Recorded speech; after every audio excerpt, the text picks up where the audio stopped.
Alrighty, the fireworks were going last night, and with his style of political commentary, Quentin Giles is back to give us a roundup. Yes. Good to see you. Good to see you as well. Of course, we got the debate, but the caucus is coming up. Yeah. But let's start with the debate. Yeah. Yes.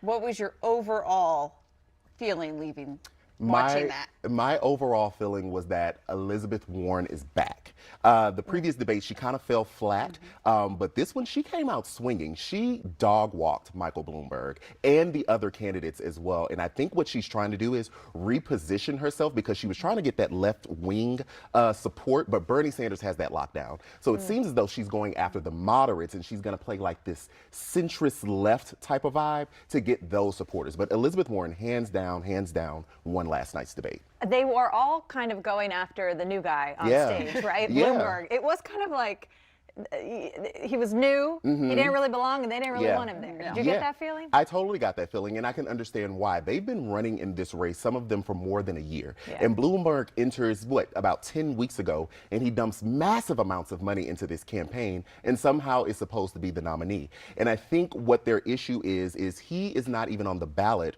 for some of these early states. He's not campaigning in these early states, nor was he taking small dollar donations, which was one of the qualifiers to actually get on the debate stage until this previous debate. And so I think some of them feel cheated. Some of them feel, especially Bernie Sanders, feels like it's just another billionaire that has this money and you can just buy your way into any process. He said it was morally not correct. Yeah. I don't know if I agree with the morally incorrect part of with him being a billionaire. I mean, you work for your money, but the way you spend your money does say something about your morals and values. But I think that they're just upset at rich people getting ahead. Well, and it was amazing watching him because he couldn't defend himself. Yeah. It's like he wasn't fully prepared, or he just thought he could go out there because they were talking about the NDAs and the women that filed harassment stuff against them, the stop and frisk, everything. And it's almost like he didn't have an answer. He didn't have an answer, and it was almost a bit of, I would say, arrogance to think that that wouldn't come up or that wouldn't be an issue. Because someone who sees it as an issue would have a defense for it, or at least an apology, and a real apology. And so with him being kind of flippant and just wanting to run off of the economy is just really not enough. It was disappointing to see because he runs amazing ads. Like if you watch any of the ads, you would think he was a great candidate. But last night he became human, and we see a lot of his flaws. How did Bernie Sanders do last night? He's been leading in many of the elections. You think he's doing okay? Yeah, Bernie Sanders is doing great. I think with Bernie, he has a core group of supporters that are not going to leave him. And I think the thing with Bernie is he is so consistent. And so people actually know where he stands. Whether you agree with all of the policies or not, you know he's not going to flip-flop. And I think that people respect that authenticity. So I think he's going to do great, especially with Super Tuesday coming up, him leading in a lot of polls in a lot of those states. If the other Democrats don't do something or to counteract them, Bernie Sanders is going to run away and take this nomination. What about Mayor Pete Buttigieg? I know there was a little bit between him and Amy Klobuchar last night. A little back and forth. What was your take on him? I think I've never seen two people fight so hard for fourth place. Like, they were really going at it, and it's like, you all do realize neither one of you are the front runner. Like, you should probably be attacking Bloomberg and maybe Bernie Sanders.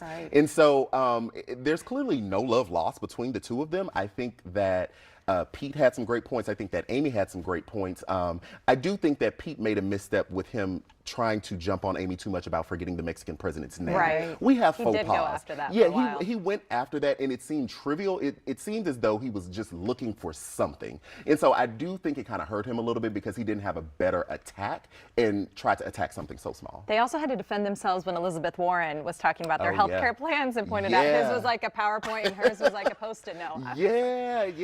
Elizabeth came out swinging. I mean, she did. Everyone on stage. Yeah, they did. And that's why I say I think she's going after those voters. She's trying to move into the middle a little bit because she didn't attack Bernie Sanders. She knows she can't get his supporters. They're rock solid. So, but what she can do is take Klobuchar's, Biden's, and Buttigieg's and still speak to the left. So I think she's really trying to position herself, and that's why we saw so many attacks on them. How do you think people are looking at her? A lot of times when you get a female candidate, a female politician, that is attacking people like that, there becomes a negative connotation. They're called not so nice names. But I feel like she's coming across as just one of the group. Yeah. Do you feel that way, or you feel like it's, how do you think she's coming across? I think she's coming across great. When I was here last time, Ellen, we talked about that forgiveness or gift. Right. And so I think she learned the lesson from that, because when she said she would ask for forgiveness, she kind of stalled out and was a little too nice. And we don't need nice. Nice is great. Don't get me wrong, but we need someone who is going to stand up and actually defend their policies. We need someone that we know can take control, especially if we have crisis overseas. So we don't need nice, we need leadership. And so I think, especially in this new wave of 2020, when we are encouraging women to stand in their power, that she's doing an amazing job. And if she keeps going, I think that it will be a fight between her and Bernie at the convention. I also think it's funny, you haven't mentioned Biden one time yet. Was he just forgettable last night? Or that might speak to the whole thing, right? That really might, right? I think... Love Joe Biden, great vice presidential pick, or vice president, but Joe Biden is just not it. And I've been saying this from the moment that he got into the race. It's a different time, and Joe Biden, with all of his gasp and faux pas, is just really out of step with the American electorate. So, I'm sorry, Joe. Yeah, it's just not happening. All right. We want to touch on a couple things that have been happening and that are happening soon in the news. Roger Stone. What's the latest with Roger Stone? So today, Roger Stone is actually going to be sentenced by the judge. It's been kind of chaotic around this one case. I think that with President Trump intervening because Roger Stone is one of his friends, it kind of shows people that the system truly is corrupt, and that it works for certain people. It plays into that narrative. And I think that even if President Trump did think that his sentence, which he hasn't been sentenced yet, but the sentencing guidelines was unfair, I think the appropriate part for them would have been to go back and try to change that for everyone charged with those crimes. And the fact that it's only one person, it shows your bias. And it is also concerning that William Barr, our Attorney General, has kind of taken direction from President Trump via Twitter, even though he's come out and he's quote unquote threatened to resign, which I totally don't believe. I think that was just something he put out into the ether, so we would think that he looks independent.